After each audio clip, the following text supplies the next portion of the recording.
आपका मतलब है कि मियाँ बीवी इकट्ठे रहना चाह रहे हैं चाह और रहे हैं। उनका आपस का कोई कॉन्फ्लिक्ट, कोई कन्फ्यूजन, कोई डिबेट इतना ज़्यादा नहीं नहीं है, है। इतना ज़्यादा नहीं है। नहीं है, जी, लेकिन उसको जो है वो आग लगाने वाला जो है वो कोई उनके इर्द-गिर्द ही बैठा हुआ है जो जी, जिसको आप अवॉइड भी नहीं कर सकते। नहीं कर सकते, वो नंद है या कोई भी है या कोई भी है, सास है कोई भी है। या कोई भी है अच्छा, उसमें। औरतें ज़्यादा हैं, औरतें ज़्यादा हैं, औरतें लेकिन ज़्यादा हैं। हमने कोई सास के कैरेक्टर को ज़्यादा डैमेज नहीं कर दिया हुआ। सास को हॉन्ट कराना नहीं शुरू कर दिया। जहाँ सास का लफ्ज़ आता है वो वैसे ही आप लोगों के ब ब ख़वातीन के ख़ास तौर पे कान खड़े हो जाते हैं।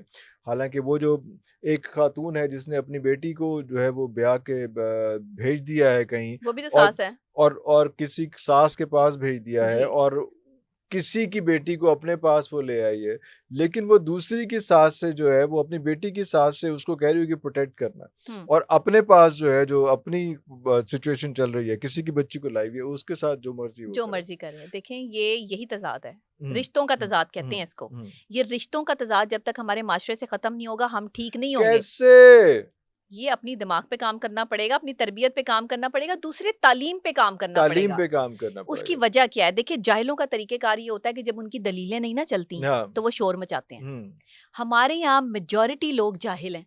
दलील नहीं चल रही, नहीं मान रहा, किसी ने बात नहीं सुनी, चीखना-चिल्लाना शुरू कर आपके देंगे पास अपनी बात सासें भी मनवाने के लिए। आती हैं जी, कि मेरी सासें भी आती बहू हैं, जो है वो नहीं बिहेव कर रही प्रॉपर्ली। तो बिल्कुल। उसका सास का पॉइंट ऑफ व्यू क्या होता है? अक्सर वो ऐसे ही होता होगा कि आप कहती होंगी कि भई वो नहीं बिहेव करी, एक्चुअली मसला आप में है, उसमें मसला नहीं है, ऐसे भी रौले आते होंगे हाँ, और बिल्कुल मानने आते को हैं, तैयार नहीं होते बिल्कुल आते होंगे। हैं। एक माँ जो होती है ना, वो बड़ी पॉसेसिव होती है अपने बच्चों के बारे में। जब वो अपने बेटे को 20-25 साल का पाल के जवान कर या देती है ना, तो उसने पूरे 20-25 साल अपने उस बेटे के साथ गुज़ारे होते हैं। इन्वेस्ट किया उसका होता अच्छा, बुरा, उसका सही, गलत हर मूड से वो वाकिफ़ होती है। माँ जितना वाकिफ़ होती है, उतनी जल्दी बीवी वाकिफ़ नहीं है। नहीं होती। हो सकती, और हो भी नहीं सकती, उसे कुछ वक़्त लगेगा, बल्कि बहुत वक़्त बहुत वक़्त लगेगा। लगेगा। लेकिन वो बच्चा, ये बीवियों को समझना बड़ा ज़रूरी है, यहाँ पर मेरी बात को जो है वो फ़ोकस ज़रूर करें, हुँ, कि आप जो अपने शौहर को नहीं समझ पाती और शौहर के साथ कंपैटिबिलिटी मेंटल नहीं मैच कर पाती, उसकी सबसे बड़ी वजह ये है कि वो माँ का एहतराम इसलिए कर रहा है कि माँ को पता है कि बच्चे को भूख कब लगनी है, माँ को पता है कि बच्चे का मूड क्या है, इससे किस टाइम पे सही बात करनी है और किस टाइम पे नहीं करनी है। माँ जो है वो उसके अच्छे-बुरे सब चीज़ों से वाकिफ़ है, लेकिन बीवी वाकिफ़ नहीं है। बीवी को भी आए हुए चंद दिन हुए हैं और माँ ने जो है वो बचपन से उसके साथ टाइम स्पेंड किया है।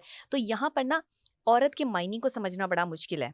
आप औरत के मायने को जो है वो गलत मायने, गलत रंग दे गए हैं। एक माँ का तकद्दुस एहतराम अल्लाह ने भी कहा है।